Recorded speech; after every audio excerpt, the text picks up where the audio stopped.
it's me, and today I'll be doing a review on the Bandai movie monster series Godzilla 1999. Now, I got this figure for my birthday, and the reason I got it was to combine this guy with the Neca Godzilla 2003, or aka Doppelganger Godzilla, because I've already customized him once. So I'm going to cut his head off and those plates and put them on this guy, which I'm probably not going to do a video on. I'm probably going to start this tomorrow.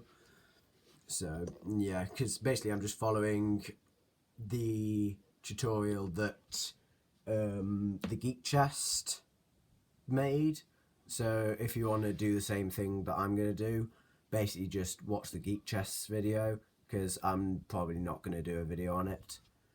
But this Godzilla, because it's a Bandai, it doesn't have any huge packaging except for the lovely little card that it comes with some Japanese inside, the lovely little outline on the back of Godzilla's dorsal plates, and Godzilla on the front. And it is just, every time I see a Bandai figure, it just amazes me how impressive and accurate the sculpt is. Because you look at these two, it's just almost identical. It's absolutely brilliant. But then on the bottom of the front, it's got 2016 with a golden 1962 Godzilla, some Japanese Millennium Godzilla on the little tag thing, which I guess is how you have this guy like hanging up on a shelf. Well, not a shelf, like in the stores. But I guess first I'll go over the detail, and something that I've got for this is another present that I got, which is a brilliant camera lens to go on top of the iPad that I'm using.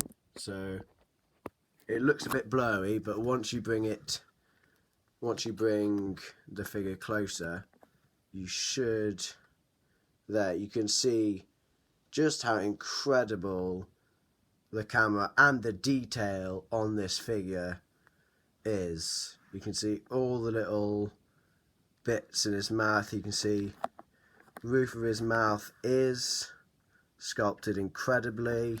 Same with the bottom of his mouth, his little tongue and all the teeth. Got beautifully painted eyes, barely any slop. Slight, yeah, not really that bad on this side, but there's some, they missed a little bit on the outside. There he's got all his lovely scales. They've got a bit of an overspray of metallic purple, which I actually quite like. It gives a nice effect to him. Then you've got the lovely shiny metallic purple on the dorsal plates. And something else that was a bit strange that I noticed was the fact that they did his chest with this green, which is the usual colour of the Millennium Godzilla, but then the rest of his body's this sort of dark purplish colour, which is a bit strange to me. But then he's got the sort of gill type ridges there. He's got all the little flaps of skin.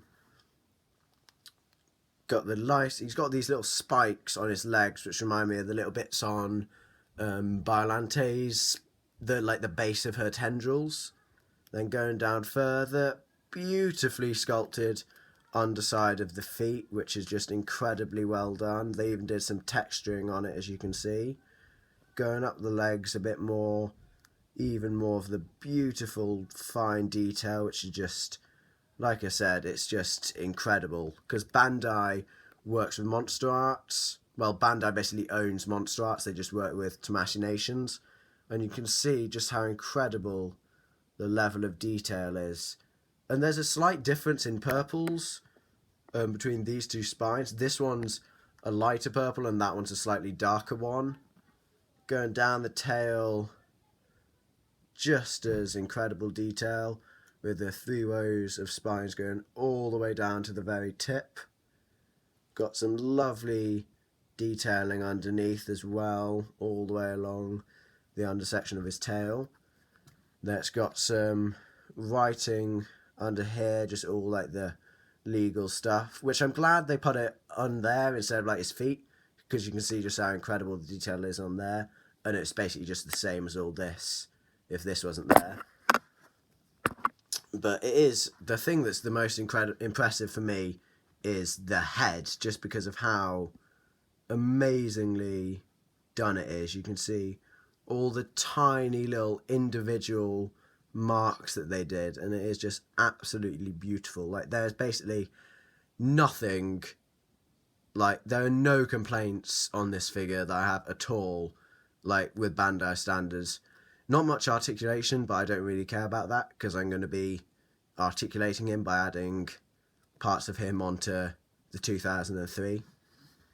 But even from the front, I'll just move the camera back a little bit, you can see how impressive the detail is, and he does appear to be looking at you with like the really angry sort of scowl, which I absolutely love. Got the 5 rows down the top, and then all the way down. But it is just an absolutely incredible figure. Like, there are no complaints, like I said. And also, tell me if you like me using this to show like all the detail. I quite enjoy using it because just of how amazingly it shows the detail. But now that I've gone over that, I'll go over the articulation, which is just the usual Bandai joints. So it's just a swivel. There's no swivel at the shoulder, it's the bicep that they've added the swivel this time, which I think, I don't know, no, they didn't do it with the Kiryu. I'm thinking I've got a tiny Kiryu figure and they just articulated the bicep instead of the shoulder because it's sculpted in a different way. That's sort of what they did with this guy, because they didn't add it at the top, they added it underneath. But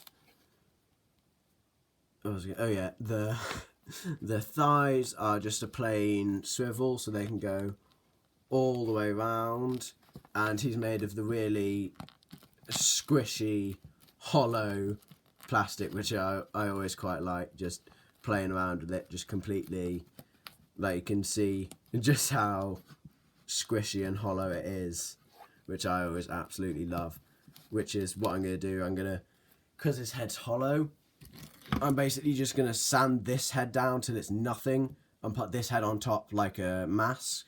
I'm going to cut the jaw separately so it can actually open and close, but I look forward to seeing that soon. But that's about it for the detail articulation. I might do, like, the dorsal plates, I know I said I have no complaints, but that's the only thing that bothers me a little bit, is the fact that these are all sculpted as a solid block, because you can see there's no gap in between these two, which is a bit annoying. But I love the design of the Millennium dorsal plates. The fact that they are literally just giant jagged crystals looks absolutely incredible, and I love the shade of purple that they got. I'm going to need to buy some of that for when I customize it. But yeah, that's about it for everything about this figure. All the proportions are just perfect. He's got very small legs compared to like this guy. You can see these two are quite different height wise, but once I get the head on him and the dorsal plates, this guy will look incredible. Something else which is a bit strange is just how massive the 2003 Godzilla's feet are compared to this guy's, which I find a bit strange. But since I've already shown you next to this guy, I guess I'll go on to the size comparisons. So here he is next to the Neca 2003. Here he is next to one of my only other Bandai figures, which is the Bandai Shin Form 2 or Kamata-kun. And these scale quite nicely. I am maybe going to customize this guy one day, or maybe like add animatronics into him. I don't know.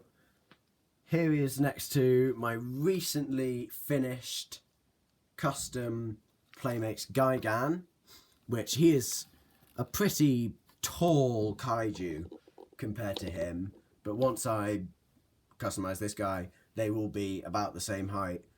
And tell me if you want to see when I animate him versus Godzilla, whether you want to see him versus Godzilla 2000 when I finish him, or him next to GMK. And here he is next to the Monster Arts GMK. So you can see they're roundabout. He's still quite a bit taller just because of how many joints he has. Because you can get him in different poses. But they're quite a nice scale. Here he is next to another one of my Millennium figures. The Kiryu Mecha Godzilla 2002 model kit. Who is an absolute giant compared to all of my other figures. So this might be an animation. I was going to do him versus GMK, but when I get him customized, I am probably going to do that as a battle.